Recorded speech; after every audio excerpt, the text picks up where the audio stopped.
Hey, Schmooze here. I'm here with David Gallagher and Steve Ellis. These guys are the creators, artists, and authors of The Only Living Boy and a few other things. And to get things started, first, I like to tell you, I actually read this book last night, and I've had it for a while. I've been really busy, and it is really an amazing book. It just starts off, it's action-packed, and I'll let these guys talk about it. So, can you give us a little background on The Only Living Boy, some of the ideas of what you got together to create it, or tell us what you got in the book.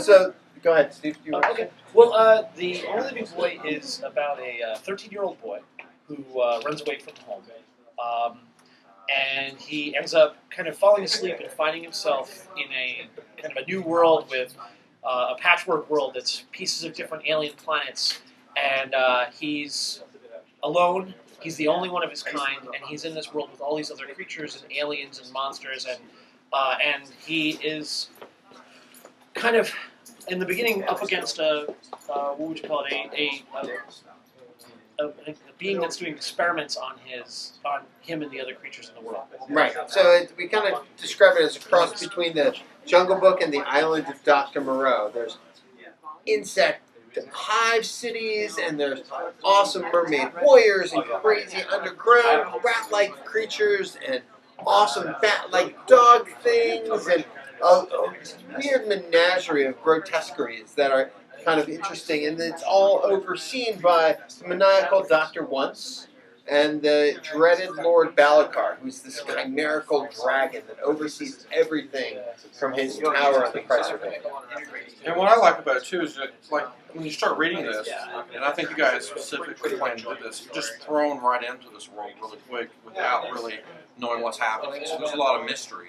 So the whole time I was reading this, I just want to know what was going on. It kind of captivated me that way because, as like I said, you're just thrown right in the middle of action, and then there's not a background story. You're thrown right in the middle of the story, which is what I like. So you kind of discover what's happening without this big long prologue before and everything. So this is there two parts of this? I think when I read this, there was the kind of part 1 and 2 within this book, or well, that's the first of 5 trades that come out in the first big story arc. But when we initially released it as a floppy comic, that was actually technically 2 separate comics. Yeah. So they're kind of since we're doing them as trades now, they're going to come out as 5 90-page books. Wow. So this is the first. The second one's going to be out in July. So you got 4 more coming, and is this going to end the series, or you may continue it past that? I don't know at the end of this book. I know. It's like the never-ending story. No. Go ahead. The way it was planned out is the story of Eric. This tale ends at the end of the 5th book, but the world expands beyond him.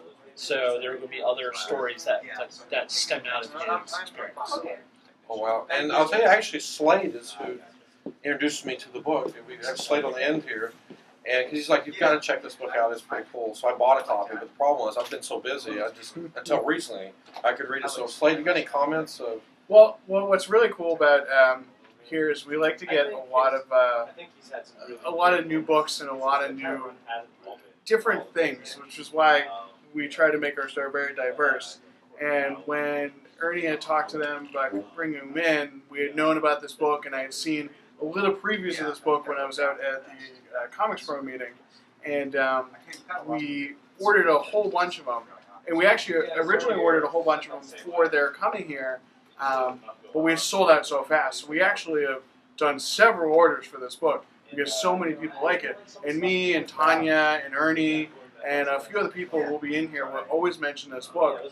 And because it's like an all-ages book that has action, adventure, monsters, and boys, it's a lot of people really like it because that's what people are looking for. They want a book that everyone can enjoy, whether it's guys like us, whether it's the little kid looking to have a fun story, to a parent who just wants a way to have something cool they can read to their kids. It's a perfect, I think, it reaches it reaches a wide variety of people. It's got pretty good demographics, I think. And something too, when I was reading it, like it looked like it'd make a really cool animation, like the story-wise. I don't know if hopefully maybe you guys get that into an animated movie. You never know, but I thought it would make it go because I was actually visualizing. Because if you look at this book, the art is just really amazing in the story, and it's just you see one of the prints here that he's done, and this is pretty much as good as the art is all the way through the book. I really enjoyed seeing that, but like I said, it's so visual. You can actually picture the action so well. So you got some more prints we'll stick up here. Oh, yeah. And you had mentioned this. The story you told me about this particular print was pretty cool. Was it this one or was it the? That one. Yeah, that one. Yeah. So you'll see there's. Tell us about When we the prints first, here. yeah, when we first did the book, this was going to be the original cover, and we realized that when we were working on the cover and we were working on the book, we were like, I don't know if we want to reveal this guy yet, Balikar. So we actually, this is the same one. Okay, so if you see, where's the other one? Hold on. I just realized that's the blue one too. May have sold out. Oh, did we sell it? No, there's one. Sorry. So Oh yeah, I think that's. this was actually the original cover of the book, of the floppy comic book version of it, and we had gotten rid of Balikar because we wanted to focus more on the boy and not reveal the secret. So this was the original cover, and I was like, oh, that's what we got to do, and then we changed Which it was out. good. That goes along with what I was saying, like how the book is like a mystery unfolding of what's happening. I really like that element. And that's actually what's really fun is having a character like Eric who comes to this world without his memory. It removes a lot of cynicism. It removes a lot of preconceived notions. So he's discovering this world as we're discovering as readers more about him and his world. So everybody comes to, including the main character, comes to the story without any preconceived notions of what to expect. And that, as a creator, as a writer, is really, really interesting in telling the story. I like the element too of how it's not just him discovering the world. There's a big element of where he's actually discovering himself, which is really cool. So you have that dichotomy going on at the same time, which works really well. I was going to ask you also about a project you guys did, which was High Moon. And can you tell everybody out there watching this a little bit about High Noon, when it come out, and what's it about? Yeah, so High Moon is a story of it's a werewolf western series that we did originally did as a webcomic for DC Comics, and it's we serialize it online, and it's the story of this unchanging man in a changing time who's forced with this decision to either live like a beast or die like a man, and it's awesome. And one of the things I love so much about it is that it's grounded in this historical time of the 1890s. But then it's also got cool steampunk golems and demonic soldiers and cowboys wrestling werewolves and hybrid Jekyll and Hyde kind of monsters. So it's fun to tell this sort of unique and unusual story about savagery and moving from the technology gilded age and change, and when do we fight change and when do we accept it. So it's been just a really spectacular story to tell. And this is mainly online, but it's also you can get copies, hard copies, which is myself as a collector, I have to get a hard copy of everything. So the book, the actual books were sold out, the original print run, a few years ago. So what we did to keep it going is we have it online at HighMoonComic.com, and so people can read all the first 3 stories that are in the book. And there's also a bonus story that's online that doesn't exist in the book because it was never printed, which is sad because that's actually the kind of everything's building up to that one. And we have more stories to tell in High Moon as well, and we're working on. So you don't go back to maybe after you finish The Only Living Boy, you don't go back to High Moon and maybe do some more stories. Yeah, in a perfect world. In a perfect world, in a perfect world, the dream would be to juggle the two of them as they move forward. Right.